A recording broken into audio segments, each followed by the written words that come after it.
Misteri di balik tenggelamnya peristiwa sejarah Geger Cilegon 1888. Peristiwa yang terjadi pada tanggal 9 Juli 1888 adalah sebuah gerakan revolusi pertama yang pernah terjadi di Nusantara, serta merupakan satu-satunya peristiwa perlawanan bangsa Indonesia dalam rangka merebut kemerdekaan dari pemerintahan Hindia Belanda.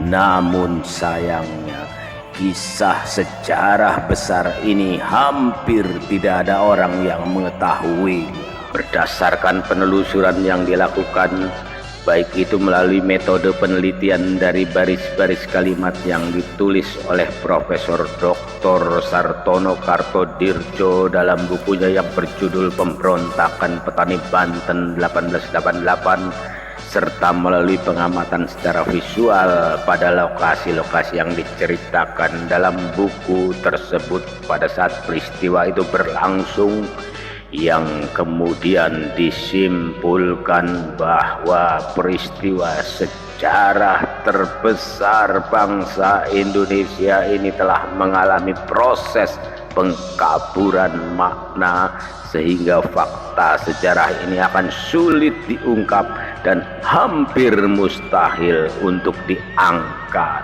Mengapa demikian? Jawabannya akan dipaparkan dalam video ini secara gamblang. Oleh karenanya, untuk menontonnya disyaratkan harus sedang dalam suasana tenang dan pikiran bersih, sebab materi sejarah ini cukup berat untuk dicerna kembali. Karena selama ini sudah tertanam di dalam pikiran kita bahwa Belanda adalah penjajah yang kejam dan harus diperangi, yang akhirnya sampai sekarang image berjuang merebut kemerdekaan dari Belanda itu semakin mengkristal di dalam sanubari. Padahal sejak pemerintahan Hindia Belanda berdiri di Nusantara ini, dari tahun 1800 hingga tahun 1942, tidak pernah terjadi upaya merebut kemerdekaan yang dilakukan oleh bangsa Indonesia. Atau tepatnya selama 142 tahun Belanda berkuasa di Nusantara, tidak pernah terjadi perlawanan sampai pada periode pemerintahan diambil alih oleh Jepang, yang pada akhirnya Jepang pun menyerah kepada sekutu pada tahun 1945. Kemudian Indonesia memproklamirkan kemerdekaannya dan mengibarkan sangsaka merah putih tanpa berdarah-darah. Adapun peristiwa perjuangan bangsa Indonesia untuk merebut kemerdekaan dari pemerintah Hindia Belanda itu hanya terjadi sekali, yaitu pada tanggal 9 Juli 1888, atau yang kemudian dikenal dengan sebutan Geger Cilegon 1888. Namun peristiwa sejarah ini justru tenggelam bersama para suhadanya dan terkubur tanpa batu nisan serta peringatan. Mereka benar-benar dilupakan. Namun boleh jadi jika sejarah ini diangkat, tentu akan merubah tatanan kurikulum sejarah nasional yang sudah diajarkan di sekolah-sekolah, di mana murid-murid diperkenalkan tentang nama-nama pahlawan nasional yang gigih berjuang mengusir Belanda, di antaranya yaitu Pangeran Diponegoro dan Imam Bonjol serta yang lainnya. Namun sekalipun dengan menyebutkan peristiwa sejarah peperangan Pangeran Diponegoro yang katanya merupakan perang Jawa terbesar di era pemerintahan Hindia Belanda, hal ini tidak akan mementahkan kesimpulan dan prolog yang sudah disampaikan di awal. Dan tentu saja saya tidak perlu menceritakan tentang sejarah itu, sebab kisah sejarah tentang Pangeran Diponegoro dan lainnya mudah diketemukan di internet, sehingga semua orang bisa membacanya dengan leluasa. Sedangkan peristiwa Geger Cilegon 1888 secara utuh dan detail itu sulit dicari di internet. Selain hanya potongan-potongan kisah sejarah yang salah kaprah, namun sudah kadung dipercaya banyak orang bahwa geger Cilegon itu adalah sebuah peristiwa perlawanan masyarakat Cilegon yang dipimpin oleh Haji Wasid seorang, serta diyakini bahwa latar belakang yang menyebabkan meletusnya peristiwa itu katanya karena disebabkan oleh faktor bencana alam dan kesengsaraan akibat kemarau panjang dan wabah penyakit yang menelan banyak korban. Ditambah lagi dengan adanya Gunung Krakatau meletus dan pungutan pajak yang mencekik rakyat katanya. Padahal apakah Gunung Krakatau itu mau meletus atau tidak, namun peristiwa geger Cilegon ini pasti meletus juga, sebab latar belakang terjadinya peristiwa ini tidak ada sangkut pautnya dengan faktor alam atau pohon kepuh yang ditebang, namun sebuah gerakan pemberontakan rakyat Banten yang ingin memisahkan diri dari pemerintahan Hindia Belanda dan membentuk negara Banten yang merdeka serta mengangkat seorang raja sebagai kepala pemerintahan yang berdaulat.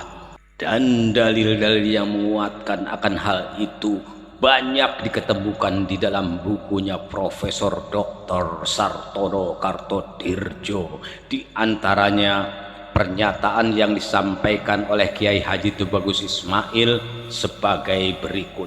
Pada perjalanan naik hajinya yang paling akhir, ia menerangkan kepada rekan-rekan seperjalanannya bahwa menurut para ulama di Mekah, Banten akan mempunyai rajanya sendiri tidak lama setelah pohon-pohon johar ditanam di pinggir-pinggir jalan. Pemberontakan Petani Banten, bab 6 halaman 264 alinea ke-12. Oleh karena itu, maka langkah pertama yang dilakukan oleh para pemberontak ketika peristiwa itu dimulai adalah menobatkan seorang raja.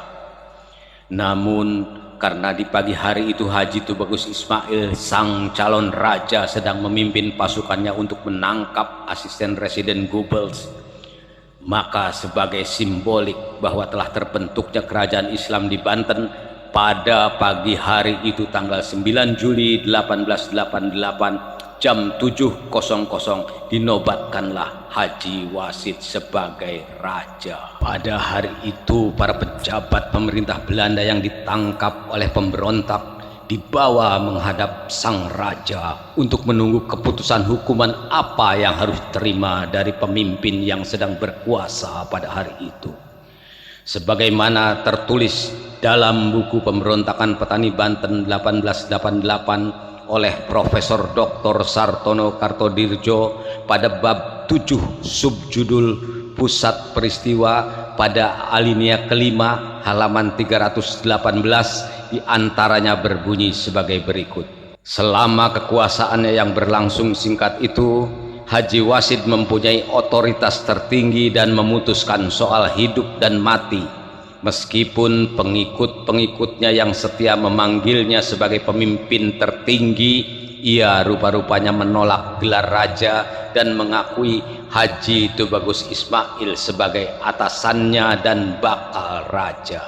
Dalam buku yang berjudul Pemberontakan Petani Banten 1888, banyak fakta-fakta yang menjelaskan tentang latar belakang terjadinya peristiwa ini, serta dapat disimpulkan bahwa geger Cilegon adalah sebuah gerakan pemberontakan yang dipimpin oleh para kiai terhadap pemerintahan Hindia Belanda yang dilakukan secara cermat, terencana, dan penuh perhitungan, serta mempunyai tujuan yang pasti, yaitu merebut kemerdekaan, kemudian mendirikan pemerintahan sendiri di Banten sebagai pengganti dari Kesultanan Banten yang telah dihapuskan keberadaannya oleh pemerintah Belanda. Tentu saja kualitas dan validitas dari buku ini tidak perlu disangsikan lagi, karena pada tanggal 1 November 1987 di kampus Universitas Gadjah Mada Yogyakarta pernah diadakan seminar sehari yang dihadiri oleh sejumlah ilmuwan dan guru besar dari mancanegara